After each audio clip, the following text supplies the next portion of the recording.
Kita lanjut bahas BTT episode 283. Oke lah, gak usah banyak mimeng. Kita langsung masuk aja ke pembahasan.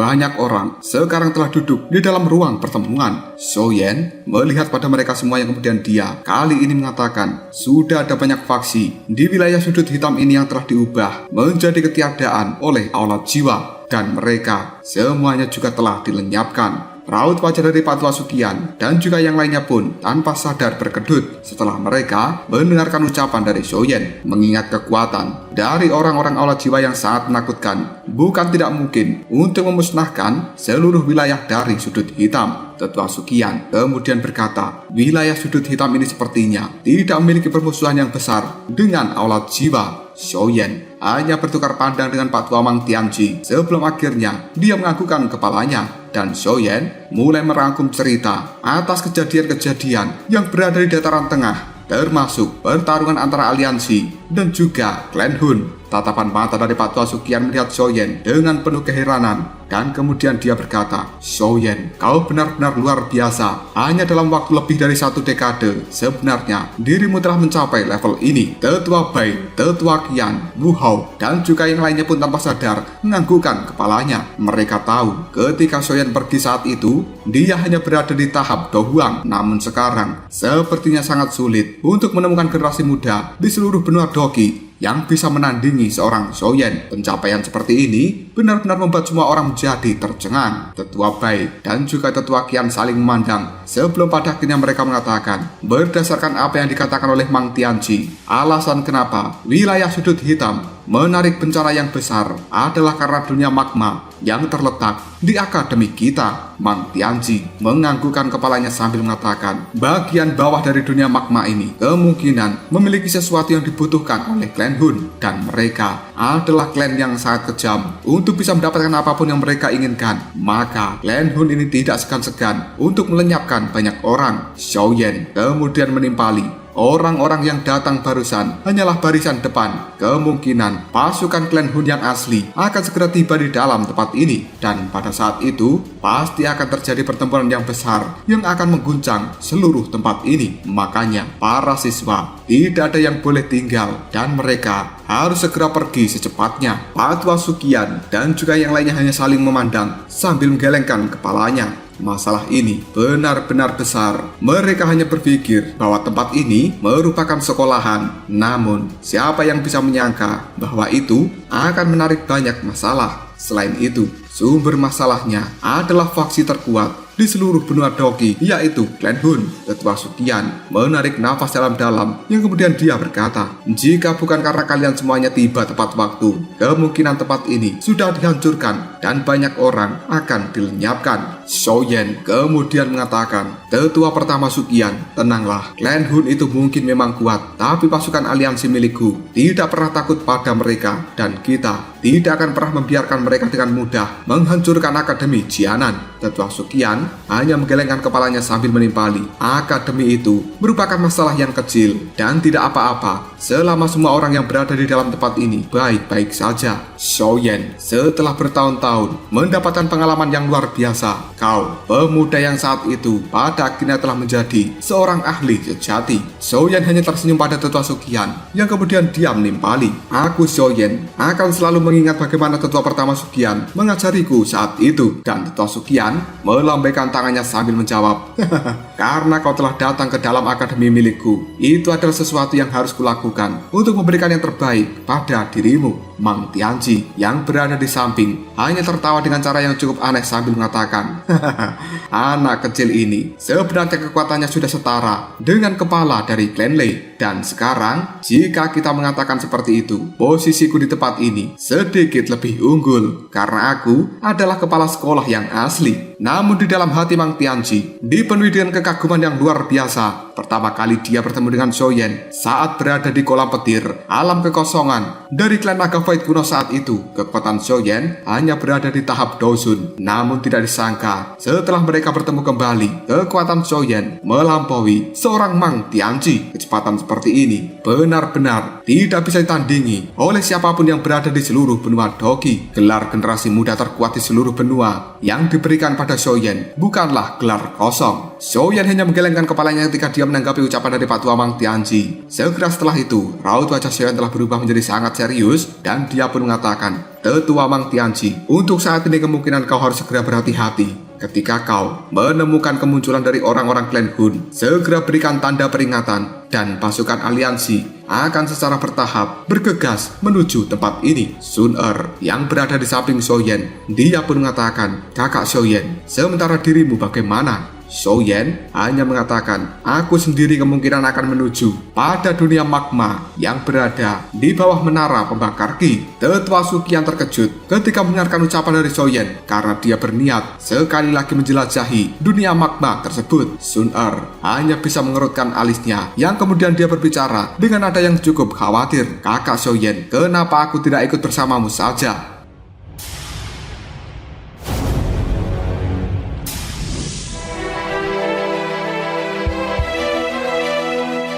Soyen menggelengkan kepalanya sambil mengatakan, "Santailah, tidak ada yang terjadi apapun pada diriku. Sementara kalian semua harus menjaga akademi." Sun hanya terdiam, yang kemudian dia menganggukkan kepalanya setelah mendengarkan ucapan dari Soyen. Soyen kemudian memandangi semua orang dan dia sekali lagi berkata, "Baiklah kalau begitu, kita tidak perlu menunda-nunda waktu lagi dan aku akan segera pergi." Tetua Sukian hanya saling bertukar pandang dengan orang-orang yang ada di dalam tempat ini. Segera setelah itu dia menganggukkan kepalanya. Cerita kemudian berpindah pada bagian bawah dari menara pembakar Ki di Akademi Jianan ini. Di sana, Soyen telah berdiri di depan pintu masuknya bersama dengan Tetua Sukian dan juga Sun Soyen segera tersenyum. Kemudian dia melambaikan tangannya. Banyak api yang tidak terlihat segera keluar dari dalam pintu gerbang di menara tersebut. Soyen kemudian melihat api yang berwarna merah muda di tangannya sambil mengatakan, "Api hati yang terjatuh sudah bertahun-tahun dan kau telah berkembang sejauh ini." Pada saat itu, Soyen telah menemukan bayi api yang terjatuh kemudian diberikan pada Akademi Jianan. Setelah dirawat, akhirnya hal itu telah berkembang menjadi lebih kuat. Tetua Sukian kemudian berkata, "Api kecil yang saat itu telah benar-benar menghabiskan banyak usaha bagi kita semuanya untuk merawat dirinya." Soyen hanya menganggukkan kepalanya setelah dia mendengarkan ucapan dari Tetua Sukian, dan kemudian Soyen menjentikan jarinya, membuat api berwarna merah muda yang ada di tangannya bergetar kemudian terbang menjauh. Setelah itu, Soyen melihat pada Sun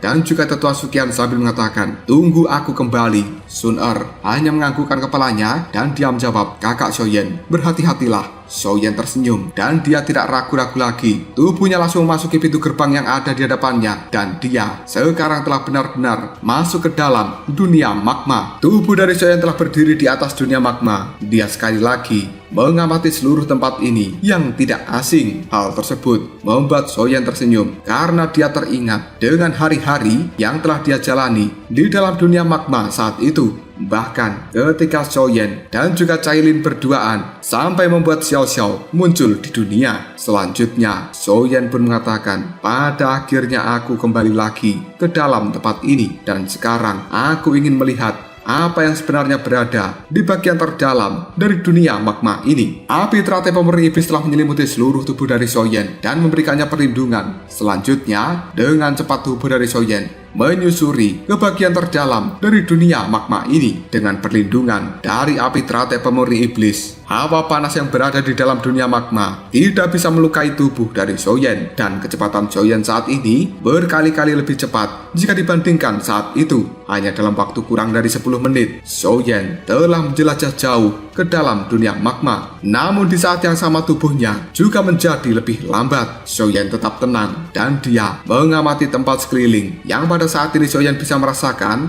ada banyak aura yang tidak jelas dengan cepat mendekat ke arahnya. Hal itu hanya membuat Soyen berkata, "Sebenarnya itu merupakan kadal-kadal api yang aku temui saat itu." Hanya dalam waktu yang cukup singkat pada akhirnya, kadal-kadal api itu telah muncul di hadapan Soyen. Dua di antara kadal api adalah makhluk yang cukup kuat. Sepertinya mereka merupakan komandan dari kadal api tersebut. Ketika Soyen melihat pada dua kadal api yang terlihat cukup kuat, dirinya hanya berkata, tidak heran Tuan Yao Tianhuo saat itu mati di dalam tempat ini. Sebenarnya ada manusia kadal api yang benar-benar luar biasa. Dan menurut penglihatan dari Soyen, dua kadal api yang cukup kuat itu telah berada di tahap Banseng. Salah satu dari kadal api segera berteriak, manusia, ini merupakan makam dewa dan bukan tempat yang bisa kau masuki sembarangan. Cepatlah kembali. Jika tidak, maka dirimu akan mati di dalam tempat ini apabila kau sampai membangunkan penjaganya. Raut wajah Soyen telah berubah menjadi cukup serius ketika dia mendengarkan nama seorang makam dewa. Sambil melihat pada kadal api yang telah berbicara, Soyen pun kali ini bertanya, karena di tempat ini ada penjaganya, bolehkah aku bertanya, sebenarnya apa yang dijaga? Kedua kadal api yang memiliki kekuatan Banseng itu pun hanya berkata, manusia, kau tidak perlu tahu tentang hal itu. Cepat pergilah atau kau akan mati di dalam tempat ini. Sebuah keganasan sekarang telah muncul di raut wajah dari dua kadal api itu ketika Soyen tidak berniat meninggalkan tempat ini. Sementara Soyen masih tetap tenang ketika menghadapi dua kadal api tersebut. Mereka hanya berada di tahap Banseng dan bukan sesuatu yang harus dianggap serius oleh seorang Soyen. Selanjutnya, Soyen pun mengatakan, bagaimanapun juga aku hari ini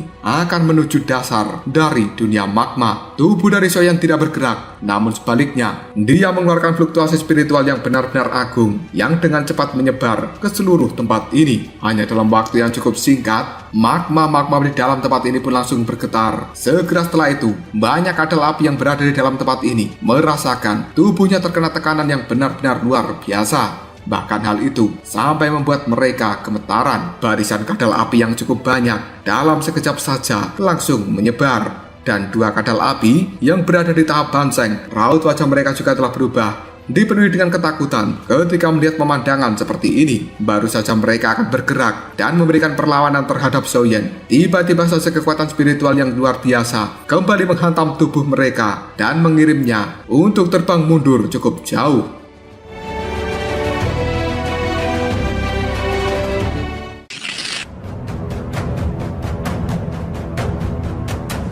Raut wajah dari dua kadal api itu telah menjadi sangat pucat dan bahkan mereka memuntahkan darah segar. Tatapan mata mereka berdua benar-benar dipenuhi dengan ketakutan ketika melihat Soyen. Sementara Soyen hanya tersenyum sambil mengatakan, pergilah kalian semua dari dalam tempat ini dan jangan menghalangi jalanku. Setelah mengatakan hal tersebut, kekuatan spiritual yang cukup besar sekali lagi dikeluarkan oleh Soyen yang langsung membuat area dalam jarak 100.000 kaki di dalam dunia magma ini membentuk sebuah gelombang yang besar. Banyak kadal api sekarang telah disingkirkan oleh Soyen dari jalannya. Barulah pada saat itu Soyen kembali melakukan pergerakan untuk menuju bagian terdalam dari dunia magma ini. Namun, salah satu kadal api segera berteriak, manusia, mereka yang berani menerobos masuk ke dalam makam dewa akan menderita hukuman surgawi. Soyen hanya tersenyum ketika mendengarkan teriakan seperti itu, dan ancaman seperti ini tidak berlaku bagi seorang Soyen. Di dalam hati, Soyen memiliki sebuah keyakinan yang cukup besar bahwa makam dewa yang mereka bicarakan kemungkinan memang rumah dari dewa kuno Tose. Memikirkan hal seperti itu saja membuat Soyen menjadi cukup bersemangat, dan tampaknya memang ada sesuatu yang menakutkan tertinggal di bagian terdalam dari dunia magma ini. Soyen hanya bergumam dengan pelan, semoga saja tebakanku benar. Setelah mengatakan hal tersebut, tubuh dari Soyen kembali melesat dengan cepat, dan kali ini tidak ada satupun kadal api yang berani untuk mengejar Soyen. Mereka hanya memandangi Soyen yang tak pergi sambil berkata, dasar manusia bodoh, sebenarnya kau mencari kematianmu sendiri. Tanpa gangguan dari kadal-kadal api itu, kecepatan Soyen memasuki bagian terdalam dari dunia magma menjadi cukup mudah. Namun, semakin dalam memasuki dunia magma ini, maka magma-magma yang ada di sana menjadi lebih kental. Menghadapi situasi seperti ini membuat Soyen hanya bisa mengernyitkan dahinya. Namun dia tidak menyerah, dan kedalaman dari dunia magma ini benar-benar melebihi harapan dari Soyen. Tempat ini bukanlah sesuatu yang bisa diciptakan oleh seorang manusia biasa. Mungkin hanya mereka yang benar-benar mencapai tahap D yang mampu menciptakan tempat seperti ini. Xiaoyan kemudian mengatakan, aku tidak percaya bahwa tidak ada akhir dari dunia magma ini. Semakin masuk lebih dalam, Xiaoyan bisa merasakan hawa panas yang luar biasa. Dan bahkan hawa panas seperti ini tidak bisa dimurnikan dengan cepat oleh api teratai pemurni iblis. Sebuah kehati-hatian telah terlintas dalam tatapan mata dari Xiaoyan. Namun dia juga terus bergerak untuk menyusuri tempat ini. Pada akhirnya, dunia magma yang berada di sekitar Xiaoyan pun bergetar, dan tatapan mata dari Xiaoyan melihat ke arah depan. Dia juga menggunakan persepsi spiritualnya. Xiaoyan merasa tempat ini sepertinya merupakan ujung dari dunia magma. Namun dia tidak menemukan apapun di dalam tempat ini. Yang dia lihat hanyalah magma-magma yang benar-benar banyak. Tangan dari Xiaoyan tiba-tiba saja diulurkan ke arah depan, dan kali ini ada suara yang langsung berdengung. Magma yang ada di hadapan Xiaoyan pun mulai berfluktuasi. Ketika tangan Xiaoyan menyentuh magma tersebut, dia melihat bahwa tangannya langsung menghilang. Seolah-olah tangan dari Xiaoyan telah menembus ke dunia lain. Menyaksikan adegan seperti ini membuat Xiaoyan hanya tersenyum sambil mengatakan,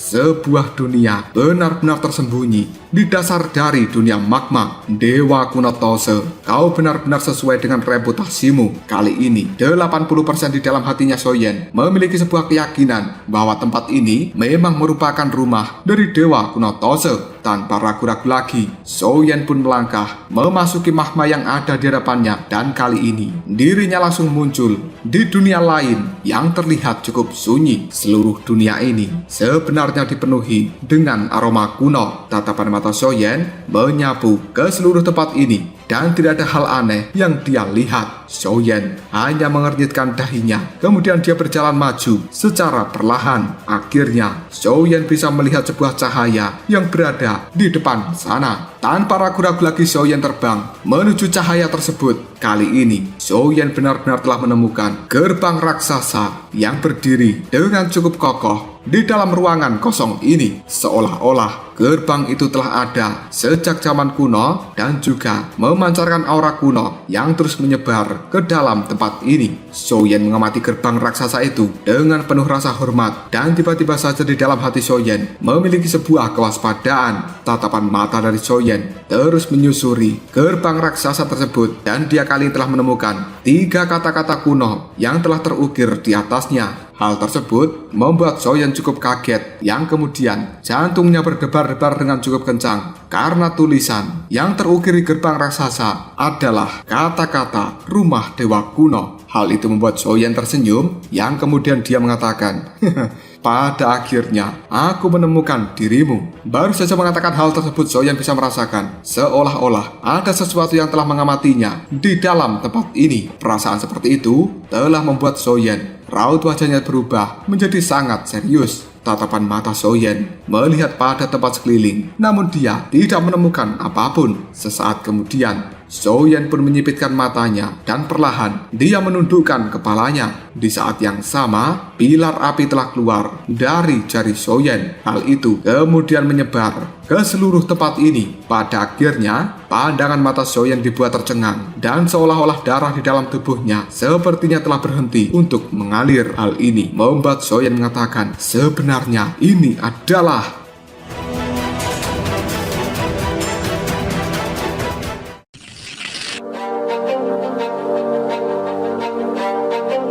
cahaya api yang dikeluarkan oleh Xiaoyan langsung menyinari tempat ini. Detik berikutnya, Xiaoyan bisa merasakan hawa dingin luar biasa di dalam tubuhnya, dan sumber rasa dingin itu adalah makhluk besar yang hadir di ruangan gelap ini. Makhluk besar itu telah berbaring dan tidak melakukan pergerakan sedikit pun. Pandangan mata Xiaoyan bergeser di sepanjang tubuh dari makhluk besar ini, namun dia tidak mampu menemukan ujung dari tubuh makhluk tersebut karena pandangan Xiaoyan terhalang oleh kegelapan di dalam tempat ini. Xiaoyan bisa menemukan bahwa sebenarnya makhluk misterius yang benar-benar besar itu memiliki sisik berwarna ungu emas. dan tampaknya sisik ini sangat keras seperti baja. Tidak ada siapapun yang bisa menghancurkannya. Tubuh dari Soyen kemudian melayang ke udara. Namun dia masih tidak bisa melihat sebenarnya makhluk raksasa apa yang telah berada di dalam tempat ini. Soyen hanya membayangkan bahwa makhluk besar ini adalah sesuatu yang luar biasa, dan itu merupakan pertama kalinya Soyen melihat makhluk sebesar ini. Soyen benar-benar tidak bisa membayangkan bahwa sebenarnya di dalam tempat yang gelap seperti ini ada makhluk yang sangat mengerikan yang tampaknya tidak memiliki kehidupan. Soyen hanya bisa menelan air ludahnya sendiri. Jejak keringat sekarang telah muncul di dahi dari Soyen, dan dia dengan hati-hati mengamati makhluk besar yang ada di bawahnya. Kemudian Soyen mengatakan, aku tidak boleh tinggal lebih lama di dalam tempat ini. Karena Soyen sudah mengetahui dan juga mengonfirmasi bahwa tempat ini memanglah rumah dari Dewa Kuno Tose, maka Soyen berniat untuk mundur. Meskipun makhluk raksasa yang berada di bawah sana tampak seperti mati,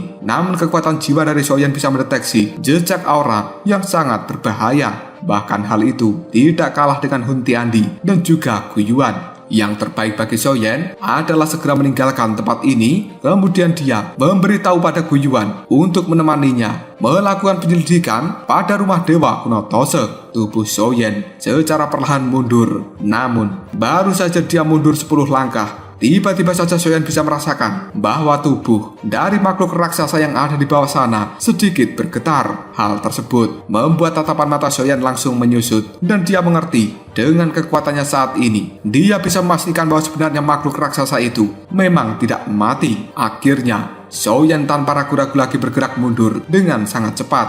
Tiba-tiba saja sepasang mata yang sangat besar kini telah terbuka di dalam kegelapan. Pandangan dari mata tersebut dipenuhi dengan kemarahan ketika melihat Soyen berencana kabur dari dalam tempat ini. Detik berikutnya, makhluk raksasa itu mengeluarkan sebuah tekanan yang sangat menakutkan dan kemudian menyelimuti tubuh Soyen. Hal ini membuat pergerakan dari Soyen menjadi sangat lambat. Raut wajah Soyen berubah, dipenuhi dengan ketakutan ketika dia bisa merasakan sebuah energi misterius telah menyelimuti tubuhnya. Soyen mengaktifkan kekuatan jiwanya, dan barulah pada saat ini Soyen bisa meloloskan diri dari energi yang telah menyelimuti tubuhnya itu. Makhluk raksasa yang hanya terlihat matanya tiba-tiba saja berteriak, dasar penyusup, apakah kau berani datang ke tempat ini sebenarnya membawa batu giok Dewa Kuno? Teriakan dari makhluk raksasa itu telah membuat seluruh tempat ini langsung bergetar. Soyen mengepalkan tinjunya dan dia melihat sepasang mata yang telah melihatnya dari kegelapan. Pada saat ini Soyen bisa menemukan bahwa mata itu memang mengerikan. Soyen kemudian menangkupkan kedua tangannya sambil mengatakan, Tuan, mohon maafkan diriku. Aku tidak sengaja menerobos masuk ke dalam tempat ini, dan sekarang aku ingin pergi karena tidak ingin mengganggu dirimu. Makhluk raksasa yang hanya terlihat matanya itu kemudian mengatakan, kau sebenarnya tidak membawa batu giok Dewa Kuno. Ucapan dari makhluk raksasa ini seolah-olah memiliki sebuah penyesalan. Sementara raut wajah Soyen telah berubah menjadi cukup serius ketika mendengarkan hal itu, dan dia segera bergumam, sebenarnya ini buruk. Soyen buru-buru melindungi tubuhnya dengan api teratai pemurni iblis, dan dia juga telah mengeluarkan sayap tulang giok. Segera setelah itu, dengan cepat tubuh dari Soyen bergerak mundur. Dan sekali lagi, makhluk raksasa itu pun mengatakan, karena kau tidak membawa batu giok Dewa Kuno, maka kau harus tetap berada di dalam tempat ini untuk menemani diriku. Sebuah serangan berwarna ungu emas tiba-tiba saja diluncurkan oleh makhluk raksasa tersebut dan dengan cepat menuju ke arah Soyen. Melihat hal ini, Soyen tidak berani meremehkan sedikit pun. Tangannya segera membentuk sebuah segel dan dia mengeluarkan raksasa di belakangnya sambil mengatakan, kemarahan surgawi musim semi kuning. Gelombang energi spiritual telah langsung dikeluarkan dari raksasa di belakang Soyen dan kemudian bertabrakan dengan cahaya ungu emas. Akhirnya diar, terjadilah ledakan yang sangat besar di dalam tempat ini. Namun, gelombang spiritual dari kemarahan surgawi musim semi kuning milik Soyen tidak mampu menghancurkan cahaya ungu emas yang terus melesat ke arahnya. Pandangan mata Soyen sekarang telah berubah menjadi lebih serius. Dia sekali lagi mengubah segel yang ada di tangannya, dan Soyen melemparkan dua serangan dari gelombang spiritual kemarahan surgawi musim semi kuning. Akhirnya diar.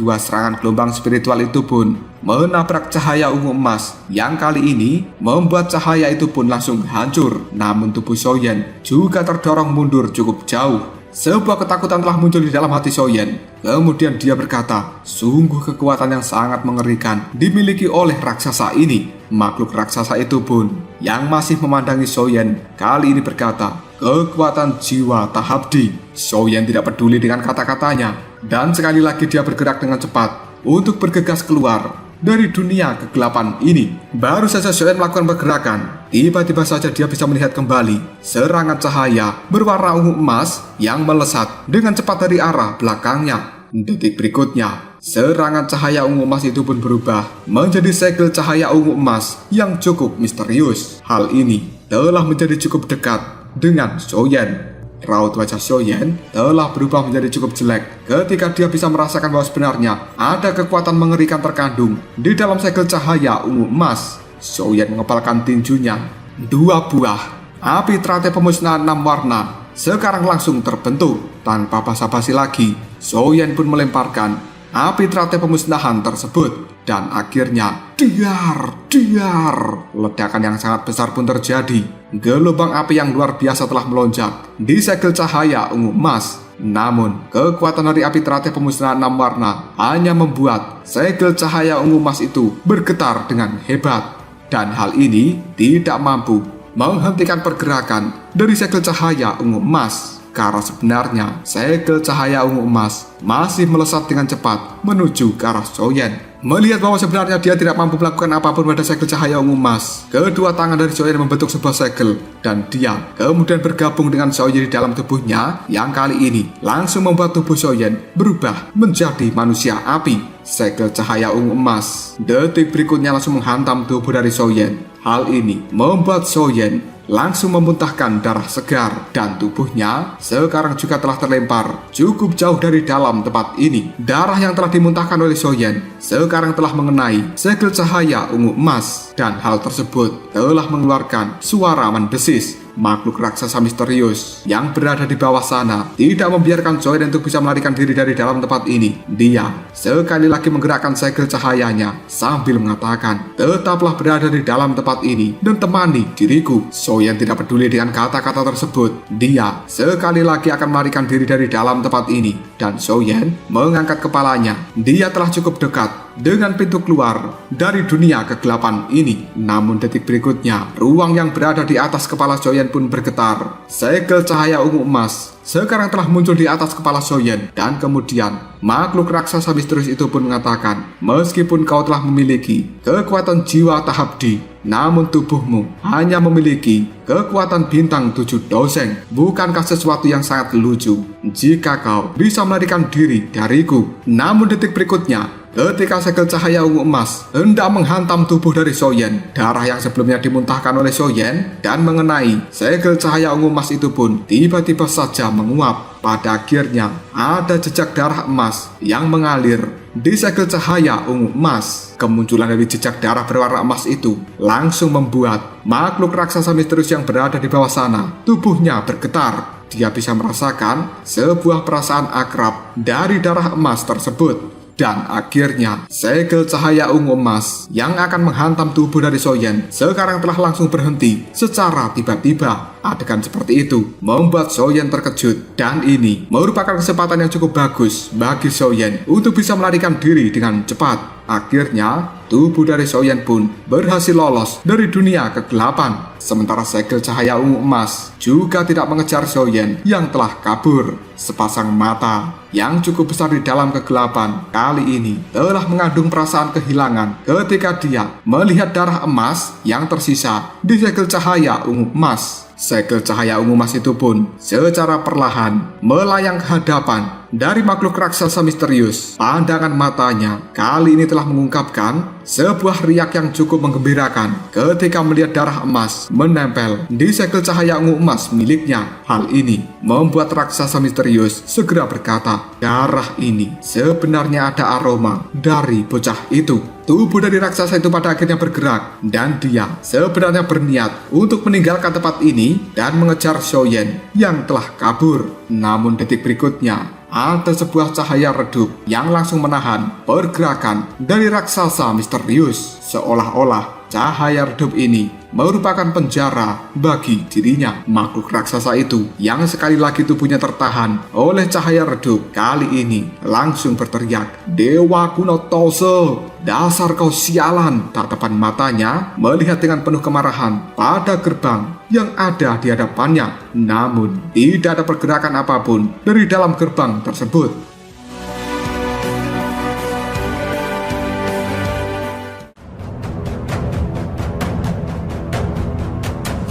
Lalu apakah yang akan terjadi selanjutnya? Sebenarnya, siapakah makhluk raksasa misterius yang berada di dalam tempat ini? Kenapa dia memiliki perasaan yang cukup akrab dengan darah milik Xiaoyan? Jika kalian penasaran, tunggu aja jawabannya di next video Obrol Shop.